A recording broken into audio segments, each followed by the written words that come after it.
அப்துல்லாஹ் இப்னு Abbas ரலியல்லாஹு அன்ஹு அவர்கள் ரசூல் ஸல்லல்லாஹு அலைஹி வஸல்லம் வஃபாத் ஆகிற நேரம் 14-15 வயசையும் தாண்ட இல்லை.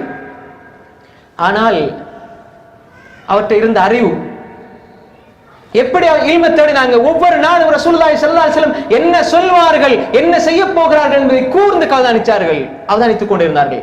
சில சமயங்களிலே ரசூல் ஸல்லல்லாஹு அலைஹி வஸல்லம் எப்படி தூங்குகிறார்கள், எப்படி இரவையிலே நின்று வணங்குகிறார்கள் என்பதை பார்ப்பதற்கு கூட ஒரு நாள் முழுக்க விழித்திருந்தார்கள்.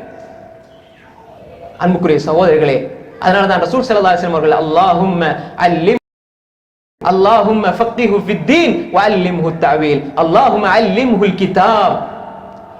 அப்துல்லாஹ் இப்னு அப்பாஸ் ரலியல்லாஹு சொல்றார்கள், ரசூல் ஸல்லல்லாஹு அலைஹி வஸல்லம் அவர்கள் எனக்கு ஹிக்மத்தை கொடுக்கும்படி 2 முறை பிரார்த்தித்திருக்கிறார்கள். ஹிக்மத், இல்ம் அல்ல, ஃபிக்ஹ் அல்ல, ஹிக்மத்.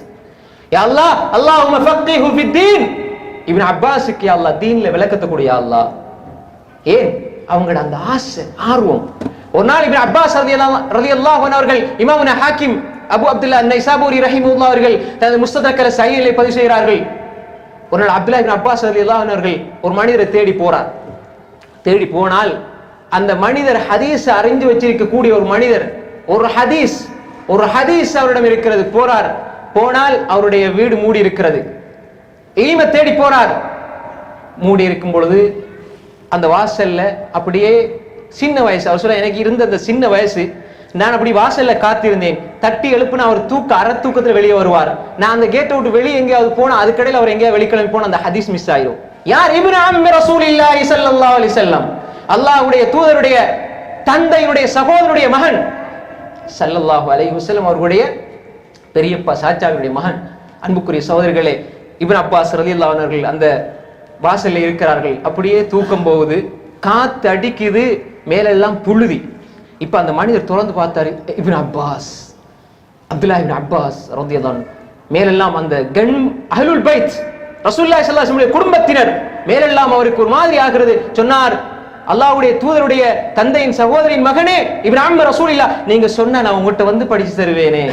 அப்ப சொன்னாங்க, நாங்க அப்படி சொல்லி கொடுக்கப்படவில்லை, நாங்க அப்படி வளர்க்கப்படவில்லை. இல்ம் கொடுக்கப்பட்ட மனிதர்களை எப்படி கண்ணியப்படுத்தணும் என்பதை நாங்கள் படித்து கொடுக்கப்பட்டிருக்கிறோம். அதனாலதான் தேடி வந்தேன். பிறகு இந்த மனிதர், இந்த ஹதீஸை படிச்சு கொடுத்த மனிதர் கொஞ்ச காலத்துக்கு பிறகு சஹாபாக்கள் எல்லாம், மூத்த சஹாபாக்கள் எல்லாம் மரணிச்சிட்டாங்க. அப்துல்லாஹ் இப்னு அப்பாஸ் ஹதீஸை படிச்சு கொடுத்து கொண்டிருக்கிற நேரத்துல எல்லா சஹாபாக்களும் அப்துல்லாஹ் இப்னு அப்பாஸ் வள்ளச்சுவர உட்கார்ந்து அவர்கிட்ட இருந்து ஹதீஸை படிச்சுட்டு இருக்கிறாங்க. இந்த ஹதீஸை படிச்சு கொடுத்தவர் அப்படியே வாரார். சொன்னார், ஹாதல் ஃபதா அக்லு மின்னி, இந்த வாலிபன் என்னை விட எவ்வளோ பெரிய அறிஞர் என்று சொல்கிறார் உஸ்தாத். அன்புக்குரிய சகோதரர்களே, இப்னு அப்பாஸ் ரலியல்லாஹு அன்ஹு அவர்கள் அதன் பின்னால் மிகப்பெரிய ஒரு முஹத்திஸாக, ஒரு முஃபஸ்ஸிராக மாறுகிறார்கள். அன்புக்குரிய சகோதரர்களே, ஸைத் இப்னு சாபித் ரலியல்லாஹு அன்ஹு அவர்கள் ஒட்டகத்துக்கு மேலே ஏறுகிறார்கள். இப்பொழுது அப்துல்லாஹ் இப்னு அப்பாஸ் ஓடோடி போகிறார். ஓடோடி போய் அந்த கடிவாளம் இருக்கிறது, அதனுடைய அந்த கயிறை பிடித்துக் கொள்கிறார்கள். பிடித்துக் கொண்டு ஒரு அடிமையை போன்று பின்னால் செல்கிறார்கள். அதை பிடித்துக் கொண்டு அப்படியே அவங்க தான் அதை ஓட்டுகிறார்கள் முன்னால. ஸைத் இப்னு சாபித் மேலே இருக்கிறார். ஸைத் இப்னு சாபித் பார்த்து கேட்கிறார், ரசூலுல்லாஹி ஸல்லல்லாஹு அலைஹி வஸல்லம் குடும்பத்தை சார்ந்த ஒரு அஹ்லுல் பைத்தை சார்ந்த ஒரு மனிதர், நீங்க இப்படி செய்யலாமா? அப்பொழுது சொன்னாங்க, நீங்க இல்மு கொடுக்கப்பட்டவர். ஸைத் இப்னு சாபித், என்ற உம்மத்துல அஃப்ரதுஹும் ஸைத் இப்னு சாபித், என்ற உம்மத்துல அனந்தர சொத்து பங்கீடு சம்பந்தமான அறிவை மிக தெரிந்தவர் ஸைத் இப்னு சாபித் என்று அல்லாஹ்வுடைய தூதர் ஸல்லல்லாஹு அலைஹி வஸல்லம் சொல்லி இருக்கிறார்கள். இல்மு கொடுக்கப்பட்டவங்களை நாங்க இப்படிதான் கண்ணியப்படுத்தணும். உடனே கையை பிடித்தார்கள். அப்துல்லாஹ் இப்னு அப்பாஸுடைய கையை பிடித்தார் ஸைத் இப்னு சாபித். கையை பிடிச்சிட்டு அப்படியே கையை முத்தமிட்டு சொன்னார், அஹ்லுல் பைத்தை கண்டு அப்படித்தான் நாங்க செய்யணும் என்று எங்களுக்கு ஏவப்பட்டிருக்கிறது. எனவே நான் உங்களை முத்தமிடுகிறேன் என்று கையை பிடிச்சு முத்துகிறார். அன்புக்குரிய சகோதரர்களே, இல்மால் இணைகிறார்கள். இல்மு கொடுக்கப்பட்டவர்களை எப்படி கண்ணியப்படுத்துகிறார்கள், இல்முக்காக எவ்வளவு சிரமப்படுகிறார்கள்.